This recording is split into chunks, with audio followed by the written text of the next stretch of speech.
будет свободной! Россия будет свободной! Банду Путина под суд! Банду Путина под суд! Банду Путина под суд! Если он действительно так Si уверен, Poutine est aussi populaire qu'il le dit, то почему pourquoi он так a-t-il si боится peur de ses opposants? пускать своих оппонентов? Путина в отставку! Путина в отставку! Путина в отставку! Quand Navalny appelle ses partisans à descendre dans la rue, il les pousse à violer la loi. S'ils sont victimes de quelque chose, ce n'est pas du régime de Poutine, comme ils disent, mais de leur propre bêtise. Je travaillais dans un institut de recherche, mais j'ai été licenciée parce que j'étais une militante politique. En Russie, il n'y a pas de bonne biographie sans passer par la prison, le bagne ou le goulag. Действует группа. Il existe une équipe de tueurs professionnels qui travaillent au service de l'État. Ils ont tenté de m'empoisonner 2 fois. Вроде Tu делают essaies de respirer, mais l'air ne rentre pas. C'est effrayant et douloureux. больно. D'abord, il n'y a jamais eu d'empoisonnement. Ensuite, c'est de la pure provocation contre la Russie, organisée par les Allemands, ou par les Américains, ou par les Français, peu m'importe. Пришел Путин, он начал поднимать нашу страну.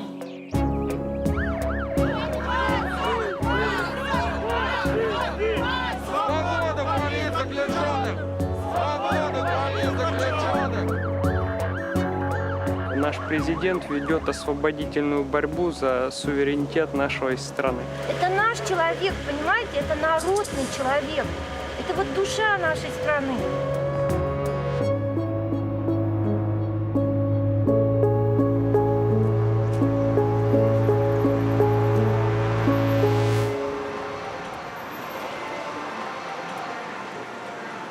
Après 20 ans de pouvoir du président Vladimir Poutine, la Russie est une nation profondément divisée par un autoritarisme grandissant qui empoisonne la société.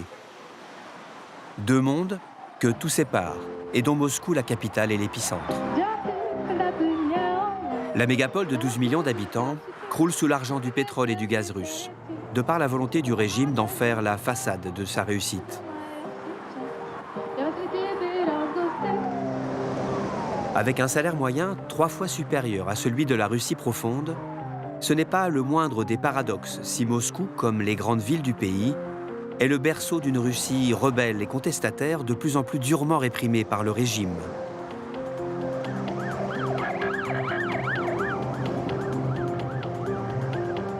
Qui sont-ils, ces citoyens ordinaires qui veulent une autre Russie ?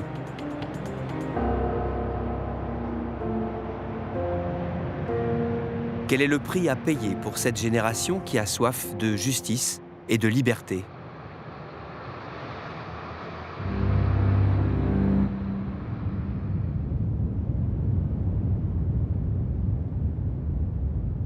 En ce soir de Noël 1991, quand le grand drapeau rouge de l'Union soviétique a disparu des toits du Kremlin, la jeune Russie indépendante a hissé son drapeau tricolore. Elle venait de faire le choix de la démocratie et de la liberté. À l'époque, le peuple russe voulait tout changer. Fatigués par 70 ans de communisme, les Russes aspiraient à un monde meilleur, à la fin des pénuries et de la propagande.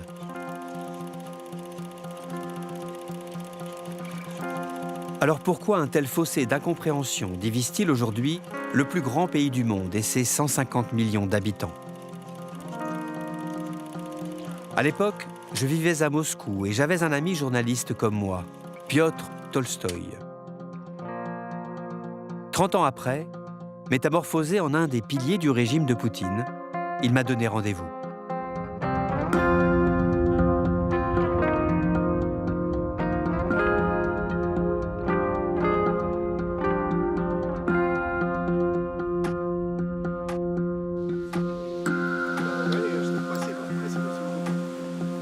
Salut. Comment ça va, monsieur? Salut. Ça va bien? Ça va bien? И ты тоже по-русски? Ну, все по-русски. Постараюсь, потому То есть что ты- давно, уже 30 лет. Это как фантомная... En ce jour de septembre 2021, il remet en jeu son mandat de député du parti présidentiel Russie Unie à Moscou. Это parti du travail. Ah oui, d'accord. Ici, bon, la queue. On ne rigole pas. Oh, rigole pas. C'est ça la démocratie. Les gens font la queue pour voter. Dans la Russie officielle de Piotr, tout ressemble aux élections démocratiques occidentales. Machine à voter, vérification des listes électorales, en apparence rien à redire. Diffusées par les médias russes, ces images du politicien dans son bureau de vote confortent l'idée d'élection à la loyale pour ceux qui soutiennent le Kremlin.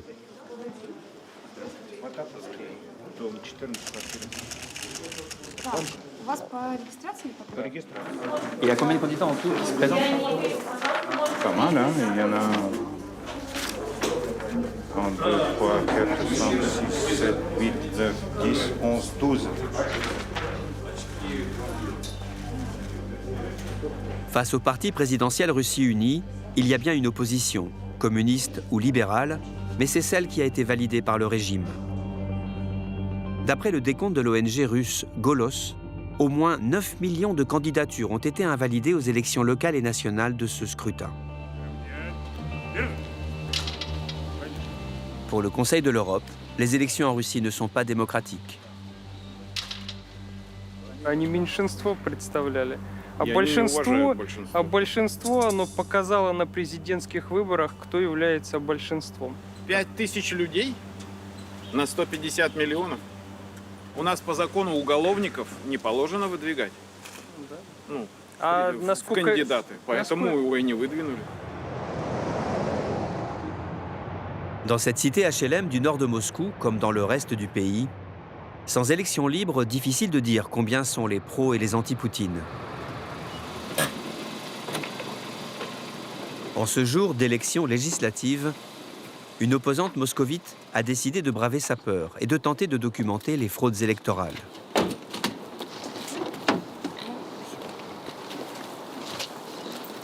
Analyste marketing, Olga se fait passer pour une militante du vieux Parti communiste de Russie, un parti d'opposition toujours autorisé par le régime. En réalité, je ne suis pas membre du Parti communiste, mais je me suis fait passer pour une sympathisante pour pouvoir être observatrice à ces élections.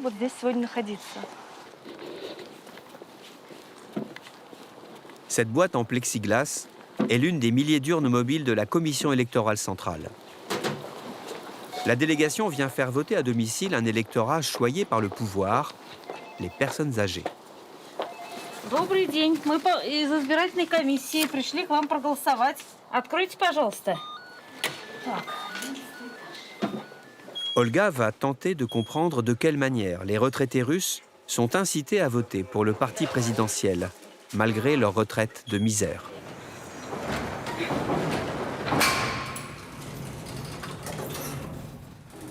Ici, le nom du candidat de la majorité présidentielle qui circule, c'est Dmitri Pevtsov. Здравствуйте. Вы Маргарита Петровна? Да. Голосовать будем. А почему? А вы же подавали заявление, дома будете голосовать. Вот мы приехали. А, ну понятно. Нет, а зачем это? Можно вот лучше мы на кухню пройдем? Да не надо ничего. Ну, понятно. Так, у вас вот здесь вот была ваша ручка индивидуальная. Вот здесь. Вот она, вот она. La retraitée a du mal à trouver le nom du candidat qu'elle a en tête. Певцов. А вам соцработник, да, его посоветовала? Да, я так поняла, Певцов. А почему вы на нем именно остановились? Да? Там же очень много их. Так, Парфенов. Ну ладно. Так, что, галку? Да, галочку вот так вот. Раз, два. Ага. Et voilà, elle a voté Pevtsov. Вот нам сюда нужно опустить бюллетень. Держите его ручками. Так. Я вам поднесу поближе. А теперь вы его пропихиваете туда. Ага, не торопитесь. Ничего страшного, все поместится. Длинный, да. Все получится, не переживайте. Так. Все, закрывайте. Так. Все, да? Да, да. Пока. До свидания. Et la moisson pour le candidat Pevtsov se poursuit comme ça à tous les étages. Вот так вот его двигайте. О, все хорошо у вас получается. Mais dans cette cité comme dans le reste de la Russie, les retraités n'ont souvent pas besoin de l'assistante sociale pour savoir pour qui voter. Ставите галочку там, где считаете нужным. Держите. Vous savez pour qui voter? Oui. Je suis une grande personne. Et je vote pour Russie unie. Pour Pevtsov. Прорезь, нет, прорезь, не складывая, вот так вот. Ага, давайте я вам покажу, вот так вот. Je les aime bien, moi, parce que j'ai 77 ans dans un mois. Donc je suis pour eux. Je leur fais confiance. Parmi eux, il y a beaucoup de gens de ma génération. La jeunesse, elle n'est pas comme nous.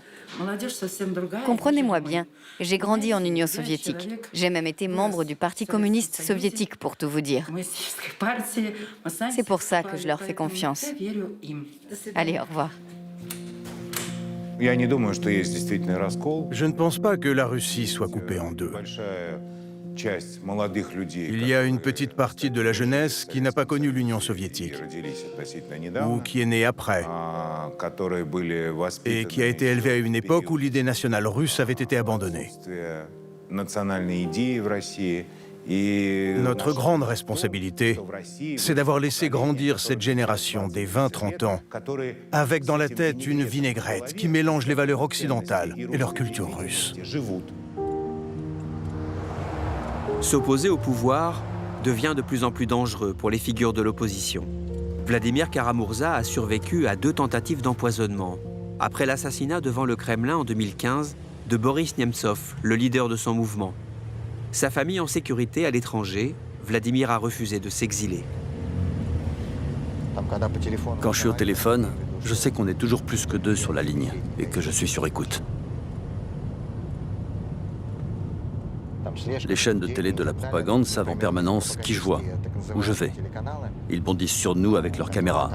Ils racontent tout un tas de calomnies sur nous. Que soi-disant, nous, les opposants, on toucherait de l'argent de l'Occident.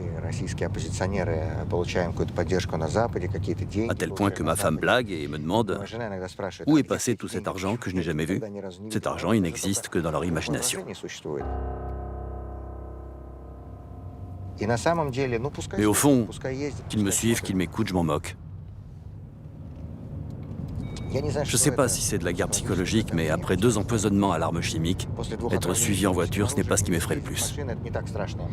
Nous connaissons la réalité de ce pays.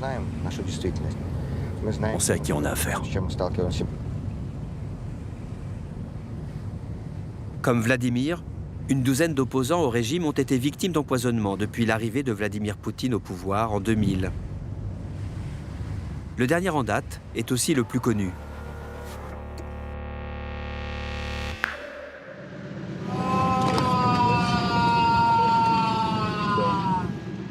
En août 2020, c'est Alexeï Navalny, l'opposant numéro 1 à Poutine, qui agonise ainsi dans un avion au-dessus de la Sibérie.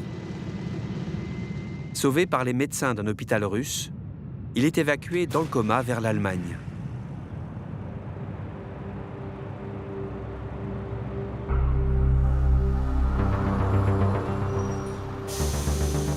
Plus de 30 ans après la chute du mur de Berlin, la capitale allemande, qui avait déjà accueilli tant de dissidents soviétiques, est redevenue un refuge pour des milliers d'exilés russes. Plus de 50 000 sont arrivés en Allemagne depuis 2012.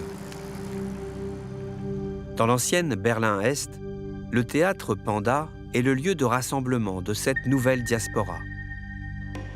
Я была в выходные в Кёльне и в Дюссельдорфе, поговорила с очень мощной протестной группой там, в этих городах, и у них есть... Réfugiée à Berlin depuis 2017, l'ex-journaliste Olga Romanova est une des figures de la nouvelle dissidence russe en Europe. Pour elle, Navalny est le dernier nom sur une liste qui continue de s'allonger. Il suffit de regarder la tendance générale.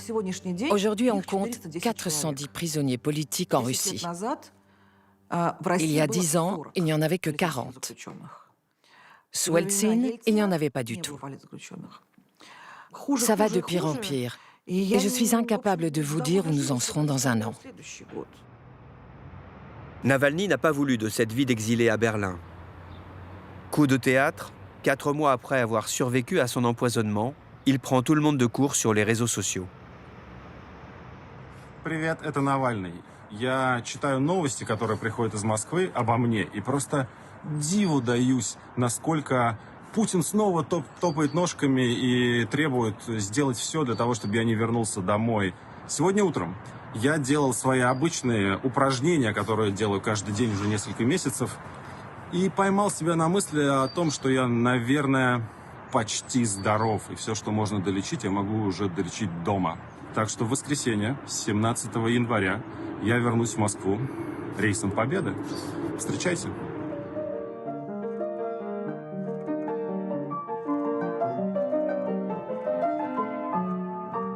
Au moment où Navalny quitte Berlin pour Moscou, Olga veut aller le chercher à l'aéroport, malgré les craintes de sa mère.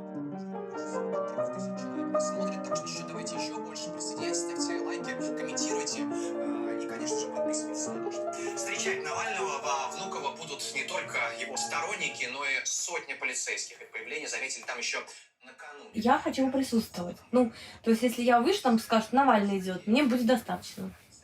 То есть, мне не главное там подойти рядом или что-то. Достаточно просто вот именно присутствие мое там. Для меня, по крайней мере.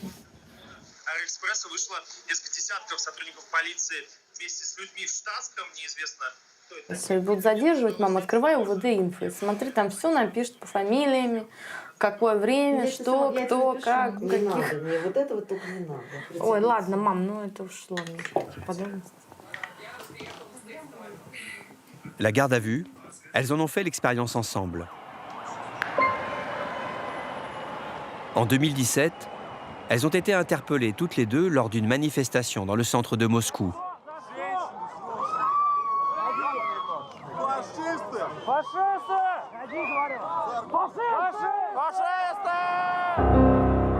Cette image d'Olga en citoyenne sans défense, victime du durcissement du régime, est devenue une icône de la contestation.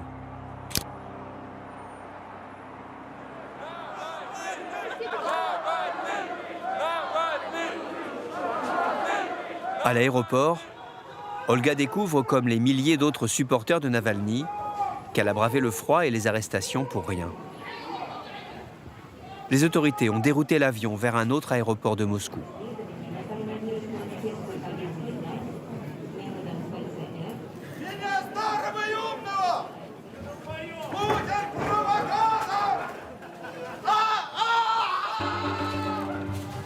Depuis 10 ans qu'Alexeï Navalny dénonce la corruption du régime, il a déjà effectué des séjours en prison de quelques semaines. Mais cette fois, il risque 2 ans et demi derrière les barreaux. Depuis l'empoisonnement du leader de 45 ans, le Kremlin semble décidé à aller jusqu'au bout de sa logique répressive. À peine débarqué avec sa femme Yulia, l'ancien avocat est interpellé et envoyé en détention. Et voilà. On s'est mobilisé pour rien. Ils l'ont quand même arrêté. Mais pendant sa convalescence en Allemagne, le leader anticorruption a préparé une bombe à retardement contre Poutine et son entourage. 2 jours après son arrestation, son équipe diffuse sur Internet 2 heures de révélations préenregistrées. Своими глазами убедимся в том, что этот человек в своей тяге к роскоши, к богатству спятил совершенно. Cette enquête structurée et parfaitement documentée raconte la folie des grandeurs du président, les détournements d'argent de ses proches et de ses amis du KGB. Une kleptocratie à l'opposé de l'image de dirigeants modestes et courageux que répandent les médias officiels. Diffusée 2 jours après l'arrestation de Navalny, cette vidéo dépasse les 100 millions de vues sur YouTube en quelques jours.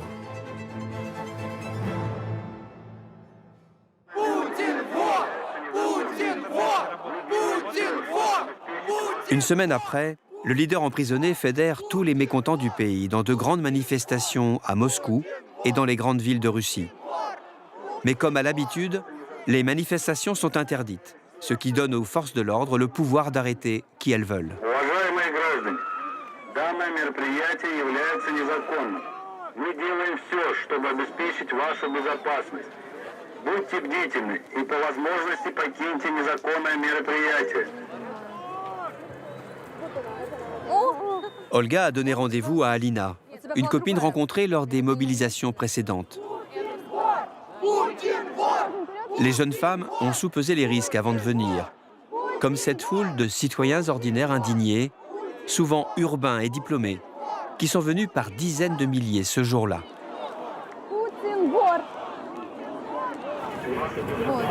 У меня часть плакатов.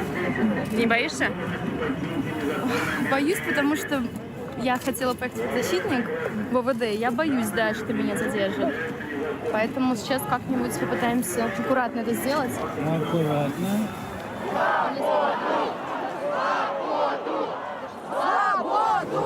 Плакат.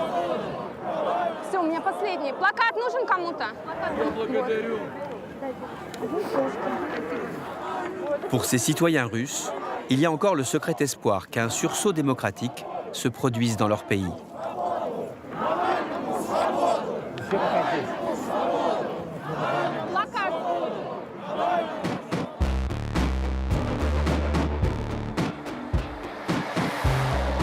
Dans le centre de Berlin, au même moment, les mêmes slogans se font entendre, en russe.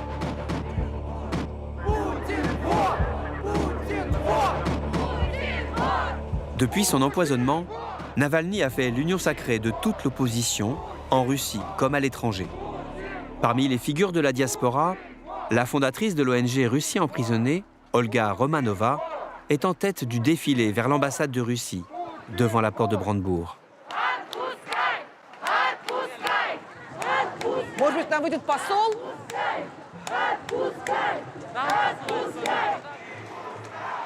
По-моему, они забаррикадировались.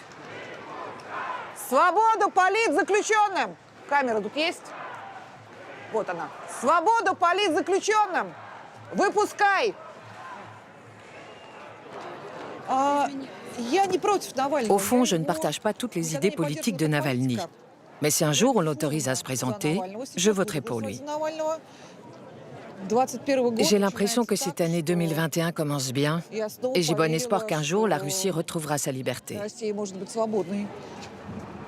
Mais l'espoir va être de courte durée. Москва, рождественская. Рождественская.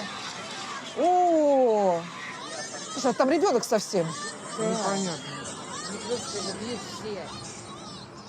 Когда Quand ils arrêtent des gens au hasard dans les manifestations, ce sont toujours de simples citoyens, jamais les organisateurs.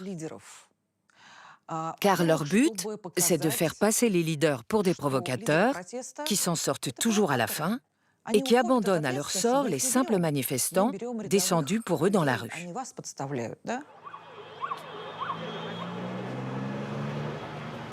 Dans la capitale russe, une répression sans précédent commence contre des manifestants pourtant pacifiques.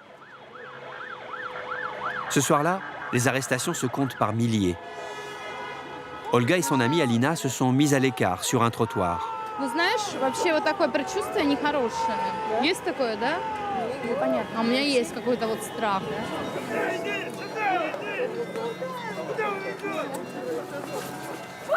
Господи, за что вы ее? За что? За что? За что? Courage ou inconscience, soudain Olga n'a plus peur. Какое УВД? Вот это повезут куда, сказал? А за что ее задержали? Все, ничего, да? Только по приказу. В какое УВД? У меня подругу задержали, мы стояли. В какое УВД вы везете? Вы можете сказать? Алина, вы что, издеваетесь? Почему вы, если вы ее задержали, как вы говорите, да? Visiblement, les policiers sont eux-mêmes débordés par les milliers d'interpellations à gérer. Alina en profite pour révéler sa destination. Еще раз. 6? 6-е УВД?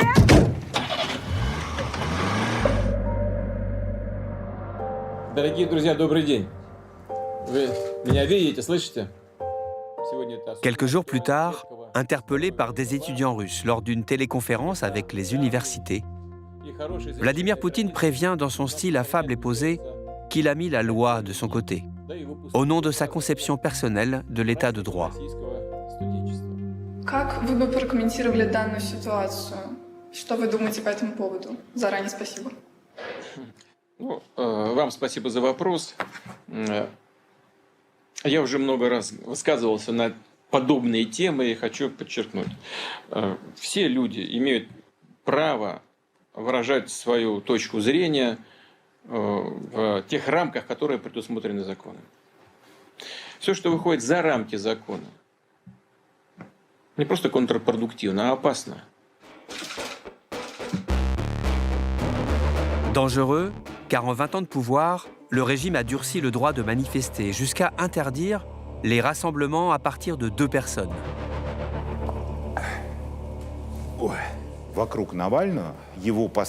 Quand Navalny appelle ses partisans à descendre dans la rue, il les pousse à violer la loi. Du coup, c'est vrai, il se retrouve pris au piège de la machine judiciaire.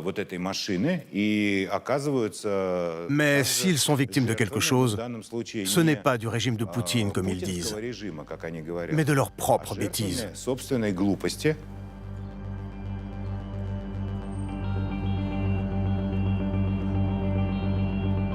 Alina, l'amie d'Olga, a été libérée après une nuit au poste.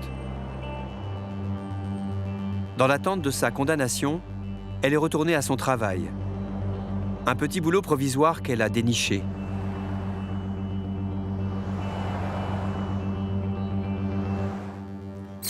Même si elle adore les animaux, toiletteuse pour chiens, c'est loin de sa vocation et de ses compétences. À la base, je suis ingénieure dans l'industrie des missiles. Avant, je travaillais dans un institut de recherche, mais on m'a forcée à démissionner sous prétexte que j'étais une militante politique, que j'aidais les personnes interpellées et que j'allais aux manifestations de l'opposition. Et ça n'a pas plu à la direction. Un jour, des gens sont venus me voir sur mon lieu de travail et j'ai su après que c'était des agents du FSB. Alina ne regarde plus la télévision depuis longtemps. Comme le reste de sa génération, elle s'informe sur les sites de médias indépendants sur Internet. Avec la Russie de Poutine, il ne s'agit pas seulement d'un désaccord. Les 2 Russies vivent dans 2 univers parallèles. Mes grands-parents sont âgés et ils regardent la télévision du matin au soir. Et ils ne conçoivent pas qu'on ne puisse pas faire confiance à la télévision. Pour eux, la télé russe dit la vérité. Au départ, ils ont tenté de me convaincre et on s'est pas mal disputé. Alors on a décidé d'éviter les sujets politiques. J'ai compris que ça ne servait à rien et que je ne parviendrais pas à les convaincre. On ne peut pas être d'accord.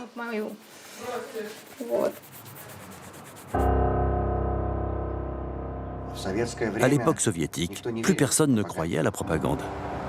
On se moquait même de ce qu'écrivait la Pravda. Aujourd'hui, nous vivons à nouveau dans un empire du mensonge, mais en beaucoup mieux fait, avec beaucoup plus de talent malheureusement. Cette propagande du Kremlin agit toujours sur une majorité de Russes. Elle touche des dizaines de millions de gens. Mais il y a aussi des millions de Russes, notamment des jeunes, qui ne regardent plus la télé de Poutine. Ce sont eux qu'on voit dans la rue, dans les manifestations.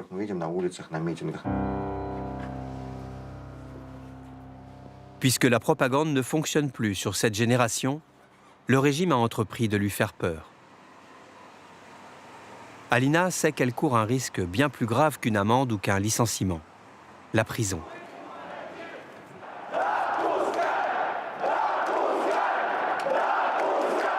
En juillet 2019, des dizaines de milliers de moscovites réclament qu'on laisse leur candidat se présenter à la mairie. Parvenu dans le centre de la capitale, le défilé est harcelé par la police, qui appréhende les manifestants au hasard à coups de matraque. Ce jour-là, des manifestants tentent d'empêcher les arrestations. Parmi eux, il y a Yegor. C'est ce manifestant en short et t-shirt gris. Sur ces images, on le voit qui fait trébucher un policier. Yegor a ensuite été accusé d'avoir frappé si fort le policier que celui-ci ne se serait pas relevé, alors qu'on le voit ici rejoindre son unité sans problème. Yegor a pris plusieurs années de prison ferme, comme une douzaine d'autres manifestants. Il lui reste encore un peu plus d'1 an à tirer. Yegor en prison, Dasha, sa compagne, a dû renoncer à tous leurs projets de vie. On avait en projet d'ouvrir une agence de voyage organisée et de transporter des touristes. On avait même envisagé d'acheter un minivan.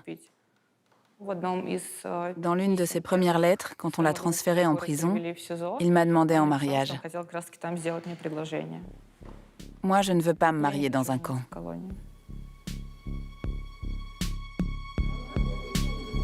À son procès, Yegor a été présenté comme un dangereux criminel par les médias officiels. Une image idéale pour diaboliser les opposants. Yegor a pris 3 ans ferme. On nous a présentés comme des personnes horribles. J'ai reçu des menaces de gens qui voulaient me brûler, me pendre ou même me mettre une balle dans la tête. Si les gens qui font les lois et ceux qui les appliquent le faisaient avec honnêteté, justice et bon sens, je pense que Yegor aurait dû prendre au maximum une peine avec sursis.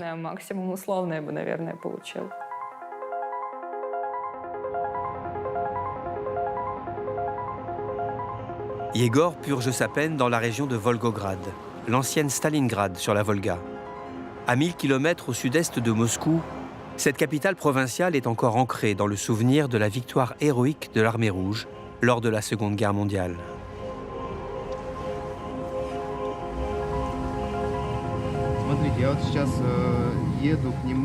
Ce jour-là, l'avocat de Yegor est venu spécialement de Moscou pour une énième demande de libération conditionnelle devant le tribunal régional.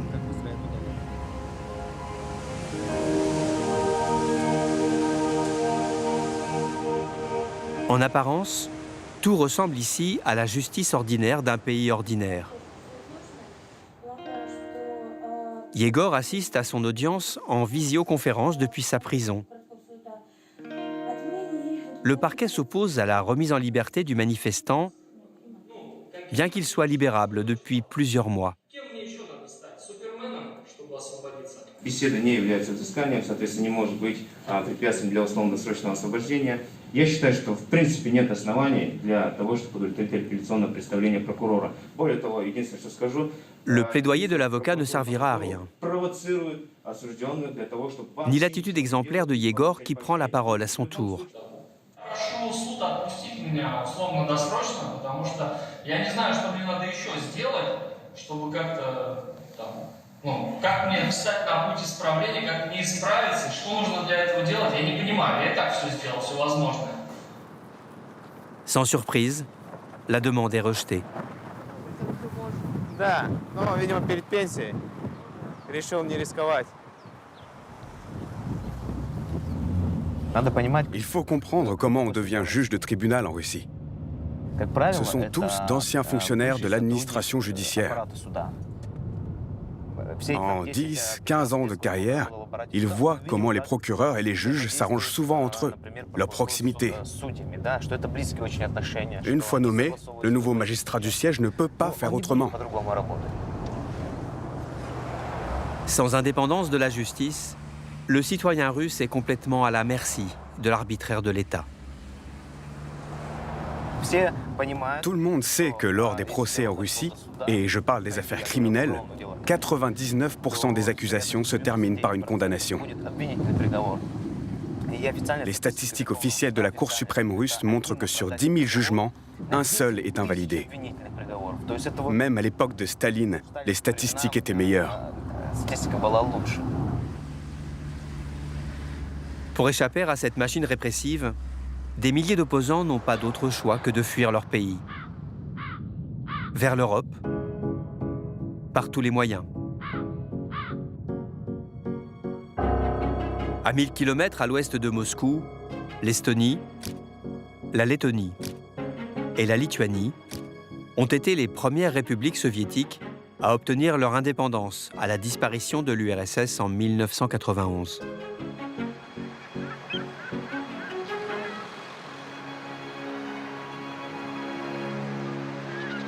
Sur la mer Baltique, ces anciennes provinces de la Russie tsariste restent une destination de villégiature pour les touristes venus de Russie. Et d'importantes minorités russophones y vivent encore. Membres de l'Union européenne, les 3 États baltes ont insisté pour adhérer à l'OTAN dès 2004. Par crainte de voir un jour renaître l'impérialisme russe et ses revendications nationalistes, comme celles qui ont justifié l'annexion de la Crimée en 2014. C'est tout naturellement que les nouveaux exilés russes trouvent refuge sur la Baltique, et en particulier à Vilnius.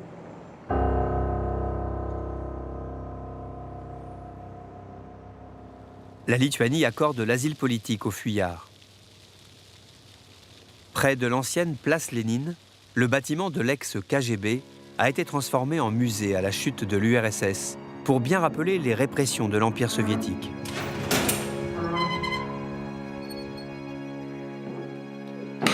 Cette porte et ces couloirs des anciennes cellules du KGB sont très similaires aux prisons russes qu'ont connues ces 3 réfugiés politiques d'aujourd'hui. Dans la tête de Mikhaïl, Dimitri et Vladimir, ces lieux réveillent les cauchemars de leur détention.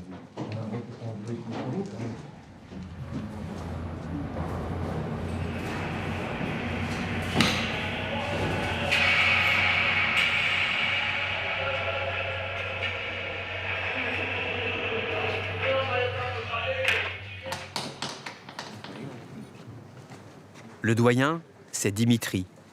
À 35 ans, il a payé cher son engagement politique. 14 ans de prison sans avoir jamais tué personne, juste par le jeu des peines à répétition de l'arbitraire judiciaire. Слушай, а здесь так неплохо. А вот, я тебе рассказывал, угольники вовнутрь. Да. Нижний уходил. Они еще короткие, они еще не по росту. Я вот на таких вот шконках этого я был. То есть, единственное отличие, здесь есть окошко, есть свет. У меня света там не было.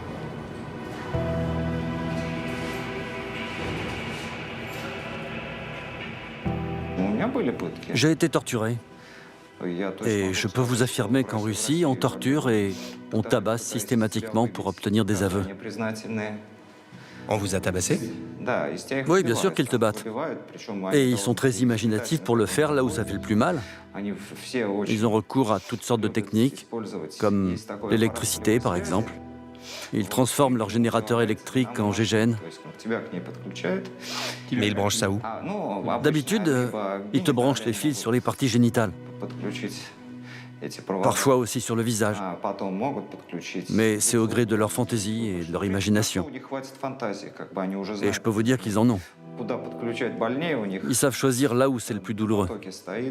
Ils aiment bien aussi les oreilles. Comment? Sur les lobes des oreilles ou sur les tempes.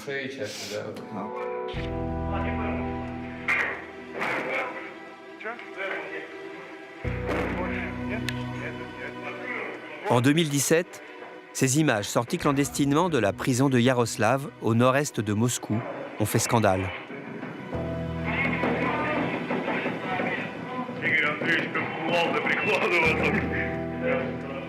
Si les tortionnaires ont fini devant un tribunal, ils ont été soit condamnés à du sursis, soit acquittés.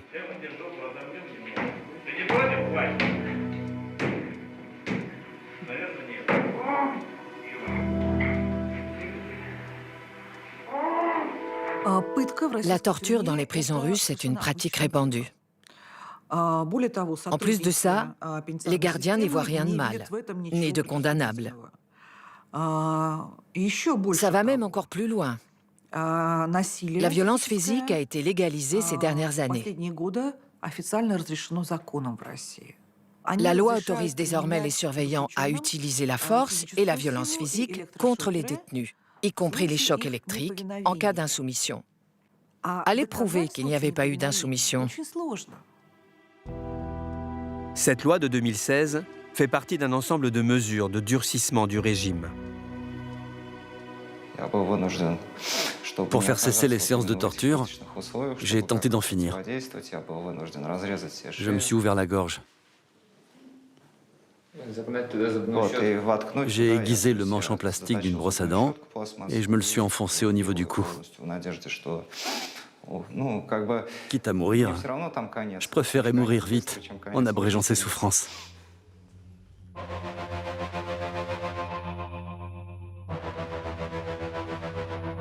Finalement remis en liberté conditionnelle, Dimitri en a profité pour fuir la Russie, comme tant d'autres.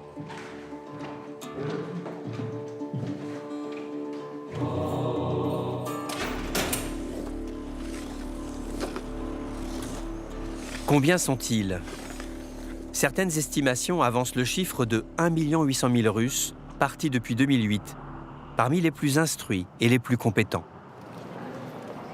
Cette fuite de cerveau est une menace pour le développement de la Russie.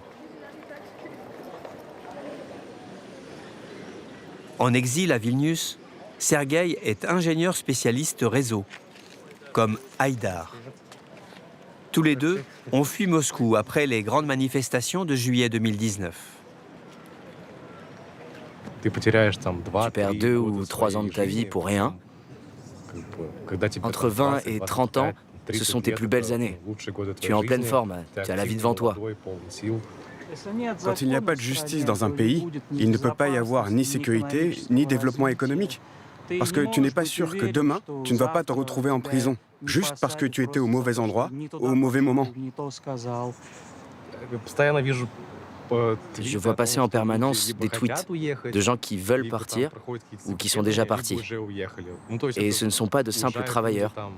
Ce sont les gens les plus compétents, diplômés d'études supérieures. Il y a des médecins, des ingénieurs. Bref, on voit bien que, vu la direction qu'est en train de prendre notre pays, les gens n'ont plus envie d'y vivre.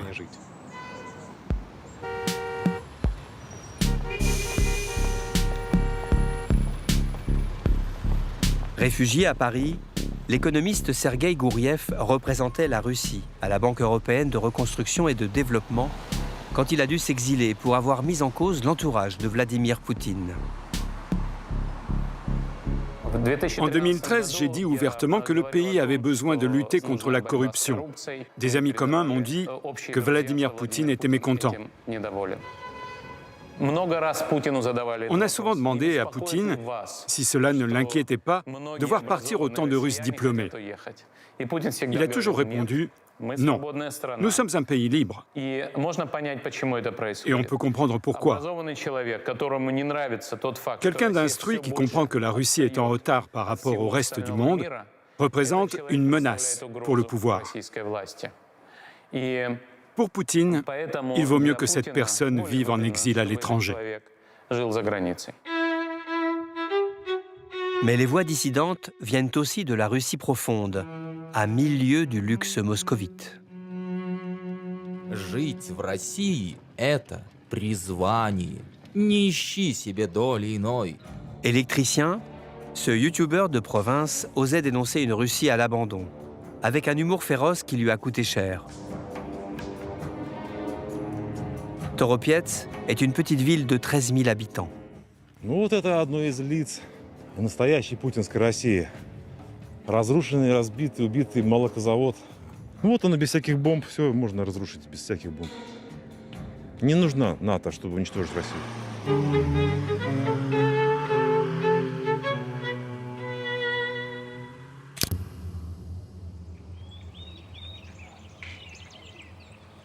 Ce réfugié politique iconoclaste, c'est lui. Vladimir Yegorov, 54 ans. Quand nous avons été autorisés à lui parler dans son camp de rétention, il venait tout juste d'arriver clandestinement en Lituanie. Je ne suis qu'un micro-Navalny au niveau local. C'est les gens qui disent ça de moi. Sauf que moi, je ne fais pas de politique. Je demandais juste qu'ils réparent les routes de ma petite ville. À la place, on m'a traité d'ennemi du peuple. Comme je ne pouvais rien faire contre eux, j'ai fait de l'humour. Les gens ont bien rigolé, mais eux, pas du tout. Alors, ils se sont vengés à leur manière. Au lieu d'ouvrir une enquête sur la corruption locale, le parquet russe a traîné Vladimir au tribunal. Accusé d'extrémisme et menacé d'une lourde peine de prison, il a préféré s'enfuir. Il doit son salut à un simple citoyen russe anonyme. Un inconnu m'a contacté sur Facebook et m'a dit « Je veux t'aider ». Pas un militant, juste un type que je ne connaissais pas. Il m'a emmené en voiture jusqu'à la frontière lituanienne, au bord d'un lac, avec un sac à dos étanche et des palmes. J'ai sauté de la voiture directement dans l'eau et j'ai nagé 500 mètres en pleine nuit, en suivant mon GPS. Lui et son fils ont continué sans s'arrêter, au cas où nous aurions été suivis. Je lui avais demandé « Vous n'avez pas peur d'être complice d'un criminel ?» Il m'a répondu « Je veux apprendre le courage à mon fils. »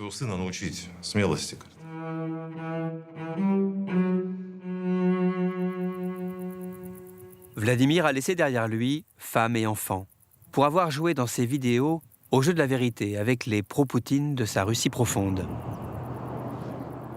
Это Обама. Кто это такой Обама? А что это Трамп? Кто такой Трамп? Это никто. По сравнению с Путиным это вообще пешка. Пешка.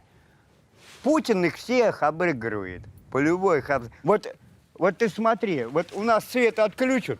Так. У нас свет отключат. Мы приспособленный народ, мы без света можем. Свечка. Да, А попробуй в Америке отключи свет. Все, они сдохнут там все, как мыши. Le salaire moyen de cette Russie-là plafonne à moins de 300 € par mois. 8 fois moins que ce qu'avait promis Vladimir Poutine dans un discours en 2008. Depuis, le président mise tout sur le nationalisme et le passé soviétique. Враг напал на нашу страну, пришел на нашу землю, чтобы уничтожить нас, уничтожить как государство, как нацию. Derrière cette glorification de la victoire soviétique de 1945, il y a un esprit de revanche pour la dislocation de l'URSS en 1991. Diaboliser l'Occident est un bon moyen pour justifier les conquêtes du nouvel impérialisme russe. Chaque fois, nous avons reculé devant l'Occident qui nous a imposé agressivement son modèle économique et culturel et ses valeurs morales. Et vous croyez encore qu'il suffirait que le méchant Poutine s'en aille pour que la Russie se soumette de nouveau à l'Occident? Eh bien non, ça n'arrivera jamais. Ce temps-là est révolu.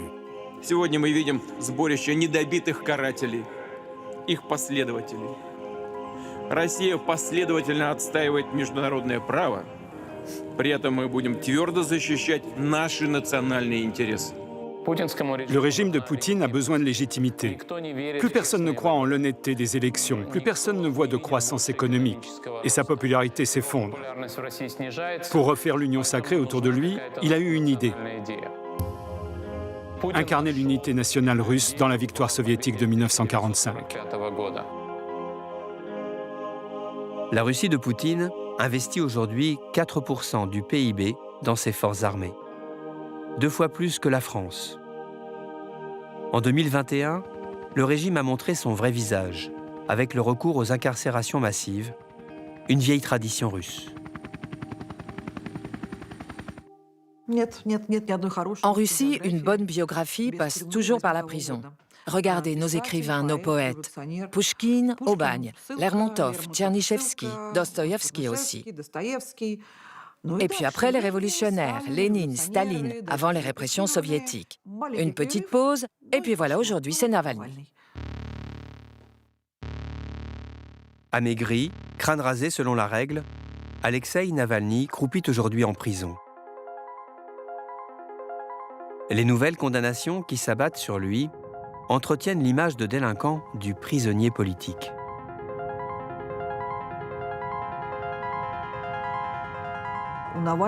Navalny a désormais une excellente biographie.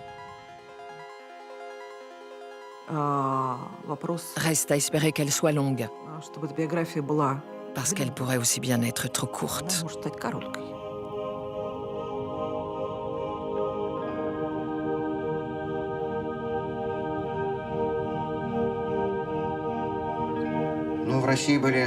Nous avons connu toutes sortes de régimes autoritaires dans notre histoire.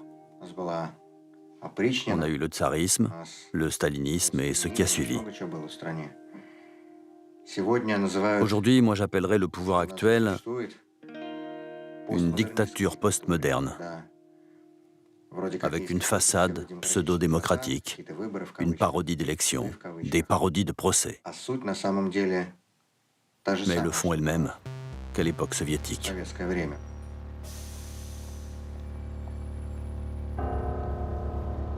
En 1991, la chute de l'Empire soviétique a commencé ici, en Lituanie. Quel avenir aujourd'hui pour cette nouvelle Russie en exil? Первое время, когда я приехал, я думал, что я тут, типа, амнистия будет, и я вернусь. Человек в 70 лет — это одно, человек в 80 лет — это другое. Путин и так уже начинает какие-то странные состояния. Готовимся в первую очередь. Создаем здесь в эмиграции структуры, которые могут быть полезны в будущее нашему общему делу.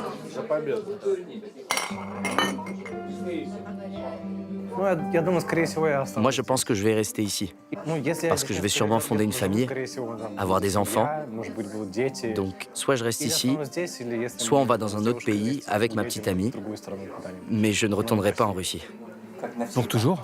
Oui, je crois. Pour toujours. L'Occident porte aussi sa part de responsabilité. Car dans les années 90, il n'était pas prêt à accueillir la nouvelle Russie démocratique en son sein. Il aurait fallu nous donner la possibilité d'être intégrés à l'Europe, comme ça a été fait avec d'autres pays. Ça doit nous servir de leçon pour l'avenir.